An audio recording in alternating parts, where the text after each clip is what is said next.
ఈరోజు మనం మాట్లాడబోయే టాపిక్ చాలా సీరియస్. కరెంట్ అండ్ ఇంకా డిజిటల్ యుగంలో ప్రతి ఒక్కరికి తెలియాల్సిన అవేర్నెస్ ఉండాల్సిన టాపిక్. కోర్ట్స్ ఎందుకు ఇప్పుడు పర్సనాలిటీ రైట్స్ గురించి బ్యాక్ టు బ్యాక్ ఆర్డర్స్ ఇస్తున్నాయి? ఏఐ యూజ్ చేసి సెలబ్రిటీస్ ఫేసెస్ తో వీడియోస్, వాళ్ళ పేర్లతో యాడ్స్, అసలు పర్మిషన్ లేకుండా merchandise, deep fake content. Megastar Chiranjeevi గారు హైదరాబాద్ సివిల్ కోర్ట్ ని అప్రోచ్ చేశారు. నాకు తెలీదు, జస్ట్ ఏదో ఫన్ కోసం చేశాను అని చెప్పి ఎస్కేప్ అవ్వలేరు.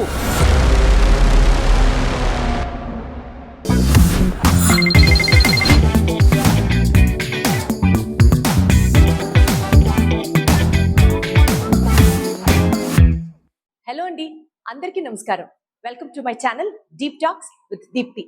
నేను మీ దీప్తి నలమోతు. ఈరోజు మనం మాట్లాడబోయే టాపిక్ చాలా సీరియస్. కరెంట్ అండ్ ఇంకా డిజిటల్ యుగంలో ప్రతి ఒక్కరికి తెలియాల్సిన అవేర్నెస్ ఉండాల్సిన టాపిక్. ఒక సెలబ్రిటీ పేరు, ఒక ఫోటో, ఒక ఏఐ వీడియో లేదా ఒక మీమ్, ఇవన్నీ యూజ్ చేయాలంటే పర్మిషన్ అవసరమా? సెలబ్రిటీస్కి వాళ్ళ నేమ్, ఫేస్ మీద లీగల్ రైట్స్ ఉంటాయా? కోర్ట్స్ ఎందుకు ఇప్పుడు పర్సనాలిటీ రైట్స్ గురించి బ్యాక్ టు బ్యాక్ ఆర్డర్స్ ఇస్తున్నాయి? ఇవాళ అదే టాపిక్ గురించి మాట్లాడదాం. Personality rights petitions. సెలబ్రిటీస్ హక్కుల మీద courts clear stand and detail గా మాట్లాడుకుందాం. ఈ మధ్యలో సోషల్ మీడియాలో అసలు ఏం జరుగుతోంది?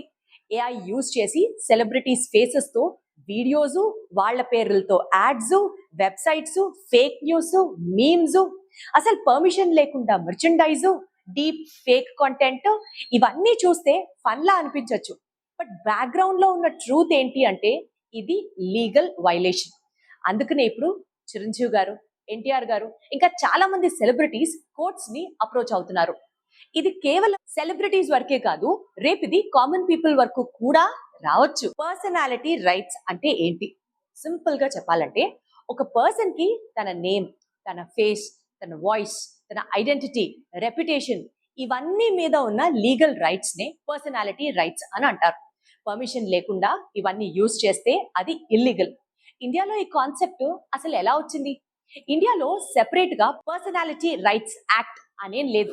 బట్ కోర్ట్స్ ఈ రైట్స్ ని ప్రొటెక్ట్ చేస్తున్నాయి through article 21 rights to life and privacy, article 19 freedom with reasonable restrictions, copyright act 1957, trade marks act 1999.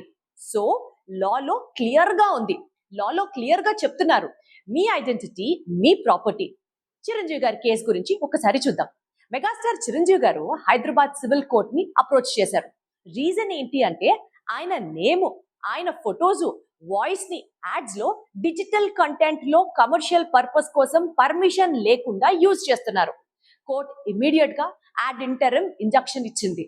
Meaning final judgement రాకముందే ఇలాంటి యూసేజ్ ఇమీడియట్ గా స్టాప్ చేయాలి అని. ఇక ఎన్టీఆర్ గారి కేసు గురించి చూద్దాం. రీసెంట్ టైమ్స్ లో జరిగిన ఇది క్రూషియల్ కేసు. ఎన్టీఆర్ గారు పిటిషన్ లో చెప్పింది ఏంటంటే ఆయన identities like NTR, junior NTR, Tarak, young tiger, man of masses, అలాగే ఆయన ఫేస్, ఆయన ఇమేజ్, ఆయన identity, AI generated content, morphed images, merchandising, ఇవన్నీ పర్మిషన్ లేకుండా కమర్షియల్ గా యూజ్ చేస్తున్నారు అని. మరి అయితే కోర్ట్ ఏం చెప్పింది?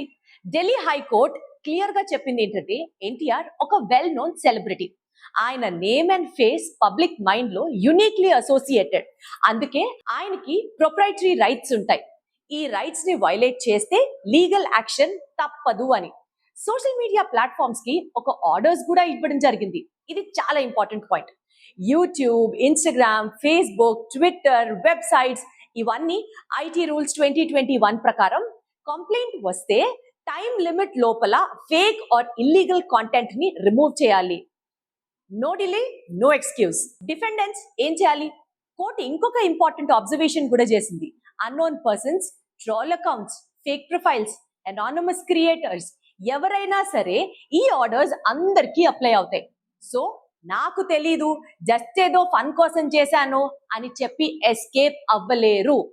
ఏఐ అండ్ డీప్ ఫ్యాక్ట్ ఎరాలో ఇవన్నీ అవసరమా? అసలు ఈ రోజుల్లో ఒక ఫోటో, ఒక వాయిస్, ఒక షార్ట్ క్లిప్ చాలు ఒక పర్సన్ ని కంప్లీట్ గా ఫేక్ గా క్రియేట్ చేసేయడానికి. అందుకే కోర్ట్స్ ఇప్పుడు స్ట్రాంగ్ గా రెస్పాండ్ అవుతున్నాయి. ఇది కేవలం ఒకళ్ళిద్దరికి జరిగింది కాదు. అక్రాస్ ఇండస్ట్రీస్ చాలా మంది సెలబ్రిటీస్ సేమ్ ఇష్యూస్ మీద కోర్ట్స్ ని అప్రోచ్ అయ్యారు. మన తెలుగు ఇండస్ట్రీలో అక్కినేని నాగార్జున గారు, పవన్ కళ్యాణ్ గారు, బాలీవుడ్ ఇంకా ఇతర ఇండస్ట్రీస్ లో అయితే అమితాబ్ బచ్చన్ గారు, హృతిక్ రోషన్ గారు, సల్మాన్ ఖాన్ గారు అందరూ సేమ్ పాయింట్ చెప్తున్నారు. పర్మిషన్స్ లేకుండా వాళ్ళ నేమ్ ని, ఫేస్ ని, వాయిస్ ని, ఇమేజ్ ని కమర్షియల్ గా యూజ్ చేయడం లీగల్ కాదు అని.